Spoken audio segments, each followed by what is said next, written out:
వచ్చేసింది ఆది శ్రావణం షాపింగ్ అంతటికి అతిపెద్ద కేజీ సేల్ తో పాటు up to 61% of 1+1 offers, combo offers ఇంకా మరెన్నో. CMR shopping mall. ఈ రోజు ఏదైతే కూటమి ప్రభుత్వం డిఎస్సి అన్న పేరుతో యువకుల్ని మోసం చేస్తూ దానికి ఒక పద్ధతి లేకుండా నచ్చినట్టు అవినీతి చేయడానికి అదొక ఆయుధం లాగా డిఎస్సిని వాడుకుని నిజంగా అర్హులైన వాళ్ళకి డిఎస్సిలో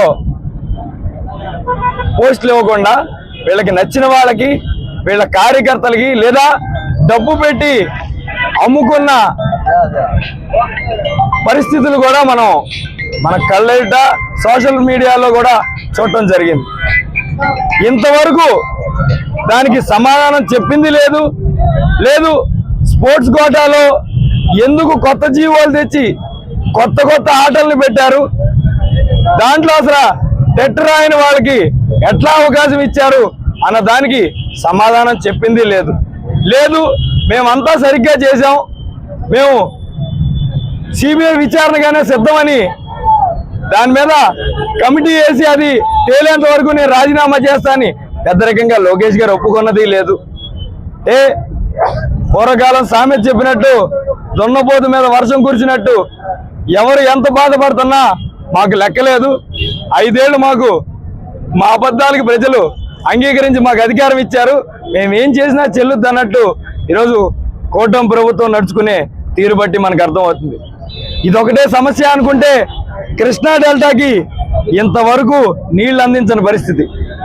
ఏరువాక చేసి రైతుల్ని వ్యవసాయం చేయమని చెప్పి ఇంతవరకు నీళ్ళు ఇవ్వకపోతే సాగు ఎట్టా చేసుకుంటారు చంద్రబాబు నాయుడు గారు అని మిమ్మల్ని ప్రశ్నిస్తున్నాం.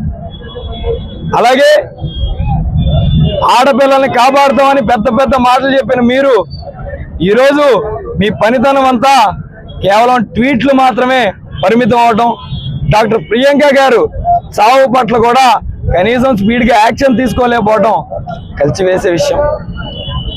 పరిపాలనలో పూర్తిగా ఫెయిల్ అయ్యి అటు ఎవరికి న్యాయం చేశారయ్యా అంటే ఉద్యోగులకి న్యాయం చేసింది లేదు, మీ వెనకాల తిప్పుకొని మాకు నోటీసులు అందిస్తున్న పోలీసు వాళ్ళకి న్యాయం రైతులకి న్యాయం చేసింది లేదు, ఆడవాళ్ళకి నెలకి 1500 ఇస్తామని చెప్పి వాళ్ళకి అన్యాయం చేసిన వైనం, నిరుద్యోగులను ఇబ్బంది పెట్టిన వైనం, ఏ వ్యవస్థ ఈరోజు రోడ్డు ఎక్కకుండా ఉంది అని మిమ్మల్ని ప్రశ్నిస్తున్నారు చంద్రబాబు నాయుడు గారు. ఈరోజు రోడ్డెక్కిన ప్రతి ఒక్కళ్ళు కూడా నీతో బాధించబడ్డ వారే. ఇప్పటికైనా తెలుసుకుని మీ తీరు మార్చుకుని మీరు చెప్పిన హామీలు అమలు చేయకపోయిన ఎడల, ఈ డిఎస్సిని వెనక్కి తీసుకుని మళ్ళీ సరిగ్గా అమలు చేయకపోయిన ఎడల ఖచ్చితంగా ప్రజల కోపాన్ని చూసే రోజు దగ్గరలోనే ఉంది అని మీకు తెలియజేస్తున్నా. అలాగే ఈరోజు డిఎస్సిలో మేము చేసేసాం, ఏం అవ్వదు అనుకుంటే కాలం ఎప్పుడు ఒకేలా ఉండదు చంద్రబాబు నాయుడు గారు. రేపు నీ కొడుకు చేసిన ప్రతి పాపం రేపు జగన్మోహన్ రెడ్డి గారు వచ్చిన వెంటనే ఫస్ట్ చూసేదే ఈ డిఎస్సి ఫైల్ అని తెలుసుకోమని మీకు తెలియజెప్తూ ఈరోజు కూడా శాంతియుతంగా మేము నిరసన ర్యాలీ తెలియజేస్తుంటే అడుగడుగునా మాకు నోటీసులు ఇవ్వడం, పోలీసులతో ఆటోలు మైకులు పెట్టించి దీనికి పర్మిషన్ లేదని అనౌన్స్ చేయడం ఇవన్నీ చాలా బాధాకరం. చంద్రబాబు నాయుడు గారు బాధుడని ఒక దొంగ కార్యక్రమం చేశావు, రేట్లు పెరిగిపోయినాయి అని. ఆ రోజు నీకు పర్మిషన్ రాలేదా? మీ నాయకులు చేయలేదా? నువ్వు జైలుకి వెళ్ళినప్పుడు రిలే నిరాహార దీక్షలు చేపట్టారు. ఒక అధికార పక్షం ప్రతిపక్షాన్ని పోరాడినవడమే అది గొప్ప లక్షణం. నువ్వు సరిగ్గా ఉన్నట్టయితే మమ్మల్ని ఆపడం మీ తరం కాదు. పోలీసుల్ని పెట్టు, కేసులు పెట్టు, ఏం పెట్టినా కూడా ఇక్కడ ఒక్కళ్ళు కూడా ఒక కేసుకి భయపడే వాళ్ళు ఎవరూ లేరు.